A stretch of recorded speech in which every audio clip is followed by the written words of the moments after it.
Muhammed abi cemaatin vitrindeki yüzüydü. Bizler cemaati onunla tanıdık. Şefkatini, merhametini, halim selimini biz cemaatin bu güzellikleri Muhammed abi'den öğrendik. Hakikaten Hazreti Osman'ı arındıran bir hayası vardı. Hilim ve yumuşaklığı vardı.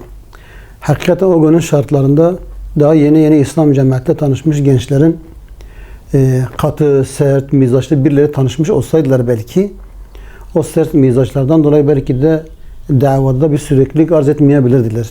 Birçok insan bir süre sonra yönünü başka yönlere çevirebilirler.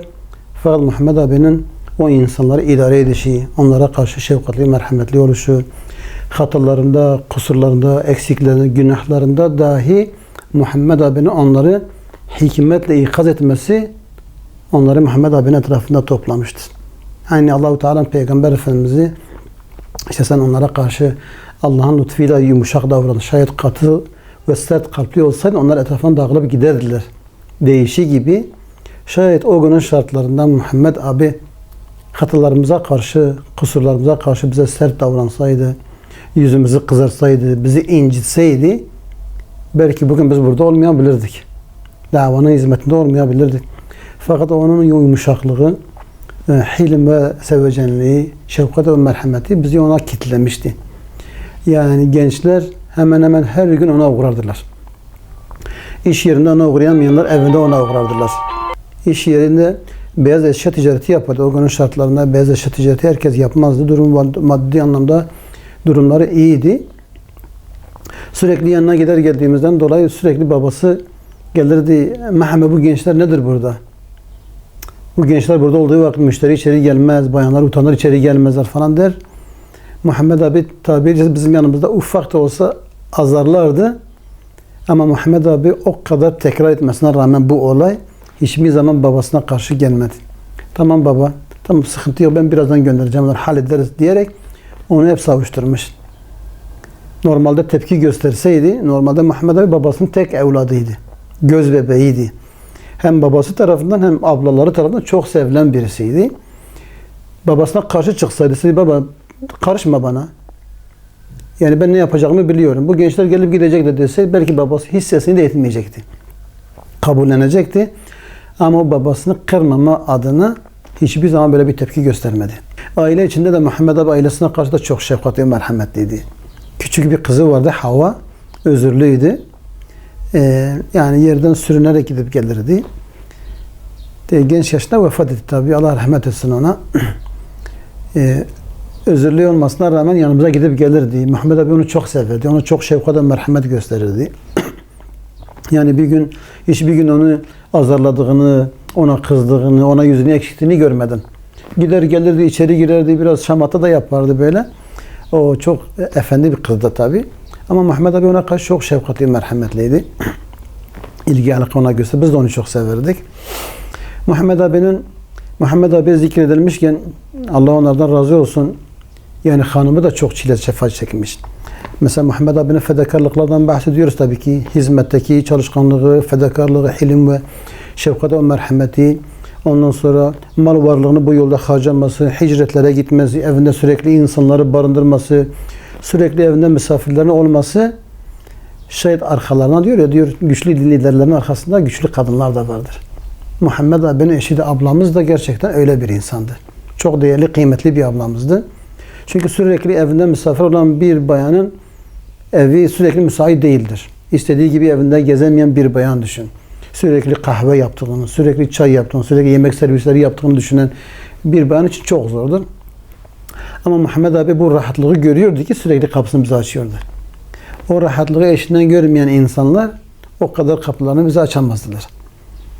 O kadar sık gidip gelmemize rağmen bir gün Muhammed abi işte bugün gelmezseniz olmaz mı? Ya da bugünü günlere bölelim, öyle gelin.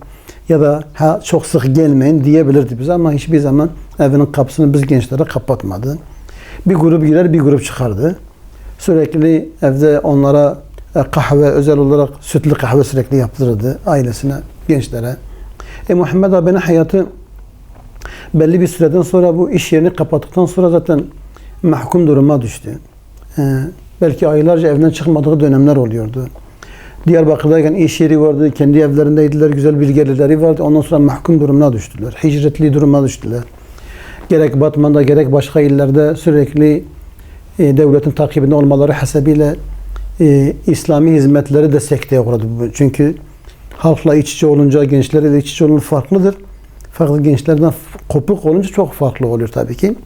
Bu onlar için de biz gençler için de büyük bir kayıptı. Fakat yıllar geçtikten sonra işte zindan kapıları Muhammed abi açıldı. Birçok kardeşimizin, abimizin zindana girmesi gibi Muhammed abi de işkenceyle, zindanla tanıştı. 10 yıla yakın bir süre zindanda kaldı. Zindanda kaldığı süre zarfında da yani o küçük odalarda yıllarca aynı odalarda kalan insanlar ister istemez zindanda kalan insanlar bilirler ki bir süre sonra insan kendinden birbirinden sıkılabiliyor.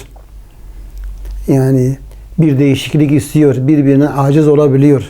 Çünkü eşinle çocuklarına dahi şu an 5 gün eve kapanın, evde sorun problem çıkar. Ama Muhammed abinin kaldığı odalarda yıllarca onunla beraber kalan kardeşlerimiz vardır. Onun hizmetini gören kardeşlerimiz vardır. Beraber ders halkaları da ders işleyen kardeşlerimiz vardır. Muhammed abiden hiç incinmemişler. Kendi işini kendisi görmeye çalışır. Çamaşırını yıkamak isteyenlere izin vermez, fırsat vermez diye. Kendisine hizmet edenlere mümkün mertebe fırsat vermez. Kendisi de hizmetini kendisi görmek isterdi.